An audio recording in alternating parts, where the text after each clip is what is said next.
Assalamualaikum warahmatullahi wabarakatuh. Teman-teman semuanya, apa kabar?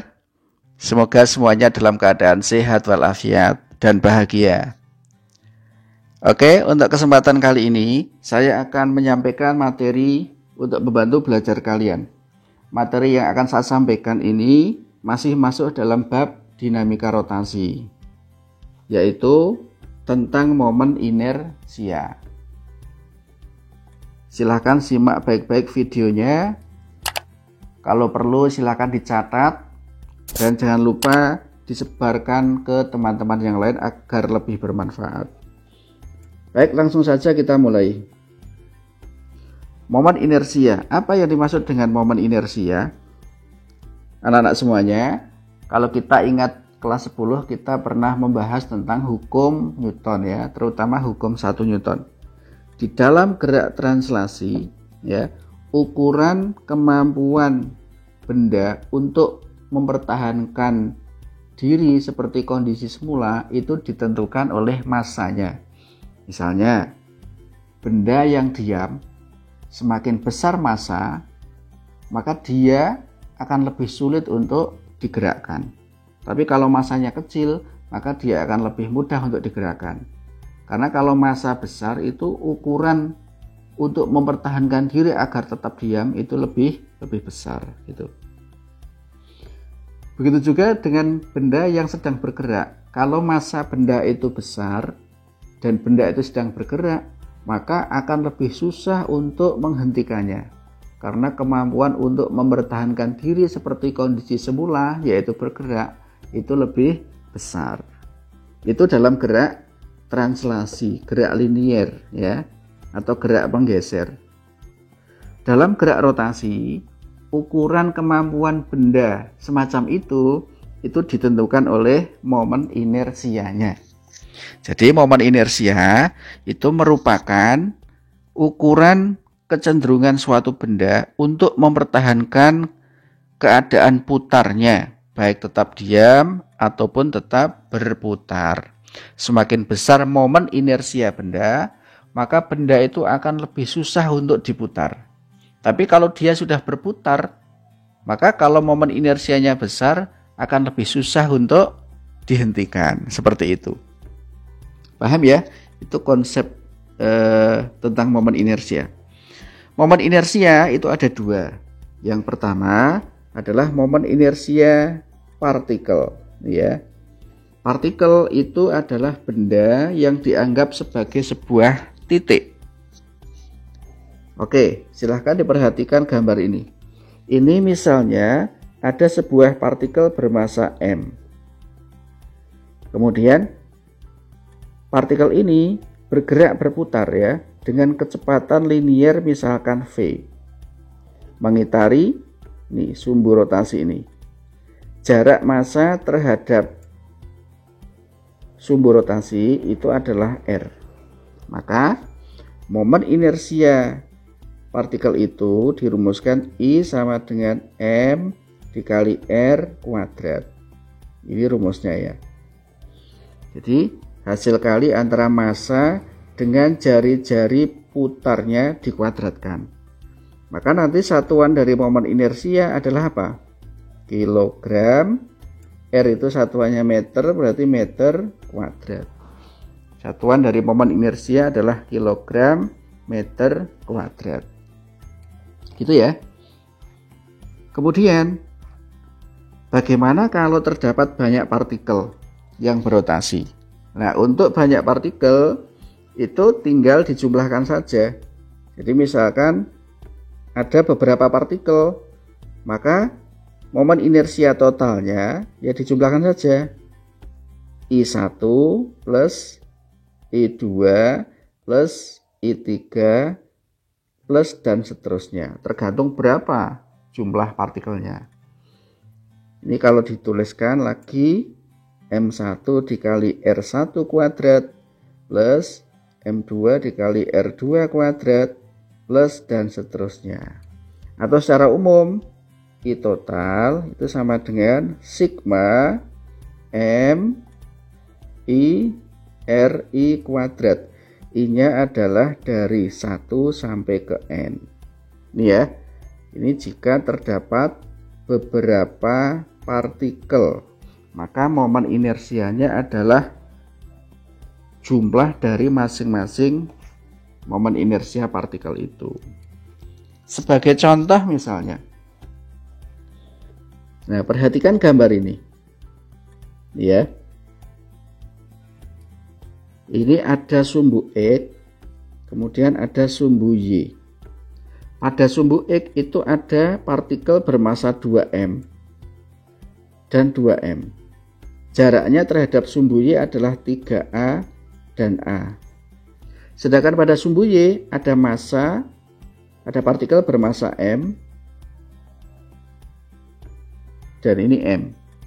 Jaraknya yang atas ke sumbu X adalah 3a. Kemudian yang bawah 2a. Nah, pertanyaannya adalah berapakah momen inersia sistem jika diputar dengan poros A sumbu X, B sumbu Y. Jadi sistem ini akan diputar. Yang pertama, porosnya itu sumbu X. Dan yang kedua, porosnya sumbu Y. Momen inersianya berapa? Nah, caranya adalah kalau porosnya itu sumbu X, maka yang berputar adalah benda-benda yang terdapat pada sumbu Y. Sekali lagi, kalau porosnya itu adalah sumbu X, maka benda yang berotasi itu adalah benda-benda yang berada pada sumbu Y. Sehingga I terhadap sumbu X sama dengan benda yang berada pada sumbu Y siapa? Ya, untuk yang atas itu adalah M, ya. Terus jaraknya terhadap sumbu X berapa? 3A. Dikuadratkan kan ya? Kan tadi rumusnya MR kuadrat. Berarti M dikali 3A kuadrat. Plus, kemudian M yang bawah, M jaraknya terhadap sumbu X 2A dikuadratkan. Maka akan menghasilkan berapa ini? 9M A kuadrat plus 4M A kuadrat. Dihitung berapa? 9 tambah 4, kalkulatornya berapa? Oke, 13M A kuadrat. Inilah momen inersia terhadap sumbu X. Paham ya sampai sini? Oke. Kemudian yang B, porosnya adalah sumbu Y. Kalau porosnya sumbu Y, maka nanti benda-benda yang berotasi adalah benda-benda yang berada pada sumbu X gitu. Sehingga yang berotasi adalah 2M dan 2M. Maka IY sama dengan 2M yang sebelah kiri ini ya. Yang sebelah kiri ini jaraknya berapa terhadap sumbu Y? 3A dikuadratkan plus yang sebelah kanan 2M, jaraknya terhadap sumbu Y adalah A kuadrat. Maka menjadi 2 dikali 3 kuadrat. Berarti 9 kali 2 ya. 18M A kuadrat plus 2M A kuadrat. Hasilnya berapa? IY. Ya, IY sama dengan 20M A kuadrat. Ya, coba kita perhatikan. IX-nya 13MA kuadrat, IY-nya 20MA kuadrat. Maka kalau kita logika, berarti antara kita memutar sistem terhadap sumbu X dan terhadap sumbu Y, maka lebih susah mana?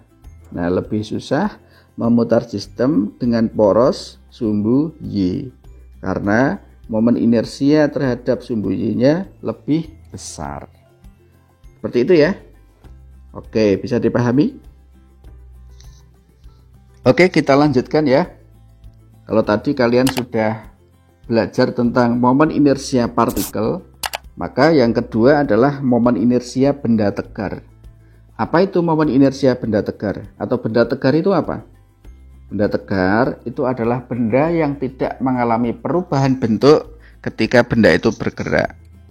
Benda tegar ada macam-macam ya.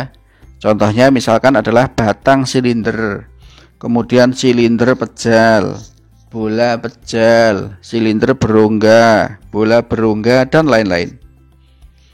Nah, berikut adalah daftar momen inersia beberapa benda tegar. Ini kok langsung daftar? Bagaimana cara perumusannya? Teman-teman semuanya, sebenarnya untuk di SMA ini, untuk perumusan momen inersia benda tegar itu tidak dipelajari ya. Jadi ini memang rumus langsung jadi. Jadi nanti tolong silahkan dihafalkan saja. Misalkan untuk batang silinder poros di pusat ya, itu I sama dengan 1/12 ml kuadrat. Kemudian yang kedua, batang silinder poros di ujung, I sama dengan 1/3 ml kuadrat. Silinder pejal poros di pusat, I sama dengan 1/2 ml kuadrat. Silinder tipis berongga, I sama dengan ml kuadrat, dan seterusnya ya. Nanti silahkan dihafalkan. Biasanya nanti kalau dalam soal juga diketahui ya. Misalkan ada silinder pejal, nanti dalam kurung I sama dengan 1/2 ml kuadrat, seperti itu. Nah, tapi untuk kali ini saya akan mencontohkan bagaimana cara mendapatkan rumus itu ya. Biar ini kita lebih mendalam untuk mempelajari momen inersia benda tegar. Saya ambil misalkan momen inersia untuk batang silinder poros di ujung ya. Nah, sebelum kita masuk ke penurunan persamaannya, ada beberapa besaran yang perlu kita definisikan. Yang pertama adalah massa per satuan panjang ya. Jadi dalam batang itu ada massa per satuan panjang. Itu simbolnya adalah alfa ya. Alfa sama dengan M per L. Maka massa batang itu adalah alfa dikali L. Itu kalau dalam volume itu seperti rho ya, massa jenis, massa per volume. Tapi kalau dimensinya panjang itu namanya alfa, massa per satuan panjang. Kemudian yang kedua, rumus umum dari momen inersia benda tegar itu adalah I sama dengan integral R kuadrat dm. R itu adalah panjangnya, dm, nah ini dm itu adalah elemen-elemen massa dari batang itu. Jadi kalau batang itu punya massa M, yang namanya dm itu adalah bagian-bagian kecil dari M itu. Atau dalam matematika, dm itu namanya adalah turunan atau diferensial dari M. Jadi I sama dengan integral R kuadrat dm. Oke ya, jadi kita definisikan beberapa ini ya, beberapa besaran ini. Kalau rumusnya ini sudah baku. Oke, kita langsung masuk ke penurunan rumus. Misalnya, ini ada batang silinder poros di ujung.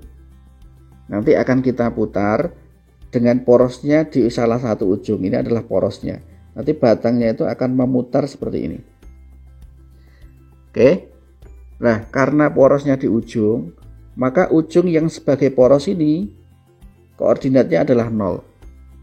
Sedangkan koordinat untuk yang ujung sebelah kanan itu adalah L ya, karena panjangnya adalah L. Nah, kita masukkan persamaannya I sama dengan integral R kuadrat dm. Karena R-nya itu dalam L, maka kita ganti dengan L kuadrat dm. Nah, ini batas integralnya adalah dari 0 ujung sebelah kiri sampai ujung sebelah kanan L gitu. Maka ini integral 0 sampai L kuadrat d, massanya adalah tadi sudah kita definisikan, yaitu alfa dikali L. Oke ya. Maka sama dengan alfa itu adalah sebuah tetapan ya, yang besarnya M per L. maka bisa kita pindah ke depan. Integral alfa kali integral 0 sampai L kuadrat dl. Nah, jadi seperti ini. Kalian sudah bisa integral belum ya? Integral. Mungkin saya beri rumus umumnya. Untuk integral itu rumus umumnya adalah misalkan integral ax pangkat n dx. Bentuk umumnya seperti ini. Maka nanti sama dengan a dikali 1 per n plus 1 x pangkat n plus 1. Nah, kalau di matematika seperti ini ya. Ini mungkin plus c, tapi nanti c-nya 0. Jadi rumus umum dari integral seperti ini. Nah, mungkin nanti di matematika lebih didalami lagi ya. Ada bab khusus tentang integral. Berarti kalau ini menjadi alfa integral L kuadrat dl. Gimana ini? Berarti kan seperti integral x kuadrat dx ya. Jadi sama dengan koefisiennya berapa? A-nya berapa? 1 ya. Per n plus 1. N itu pangkatnya. Berarti n plus 1. X pangkat. N-nya 2 ya ini ya. 2 plus 1 gitu. Plus 1 ya. Satunya di bawah. Nggak muat nih papan tulisnya. Berarti kalau ini hasilnya apa? 1 per 2 plus 1 3 L pangkat 2 plus 1 3. Ini batasnya adalah dari 0 sampai L gitu. Kita tulis langsung I sama dengan sepertiganya maju alfa. Nah, ini L yang atas kita substitusi. Jadi L pangkat 3. Kemudian yang bawah, 0 yang bawah juga kita substitusi, tapi min 0 pangkat 3. Ini sama dengan 1/3 alfa L pangkat 3. Sama dengan 1/3 alfa L kuadrat. Maka I sama dengan 1/3 alfa dikali L itu siapa? Nah, ini yang atasnya ya. Yaitu adalah M. Kemudian dikali L kuadrat. Nah, sudah ketemu. Jadi caranya seperti ini ya. Ini memang nanti dipelajari kalau misalkan kalian kuliah, terutama ambil fisika, nanti di fisika dasar dipelajari. Nah, ini untuk sekedar pengetahuan saja, tapi yang penting kalian hafalkan ya persamaan-persamaan rumus-rumus di tabel ini. Oke, itu ya untuk materi momen inersia partikel dan momen inersia untuk benda tegar. Semoga bisa dipahami.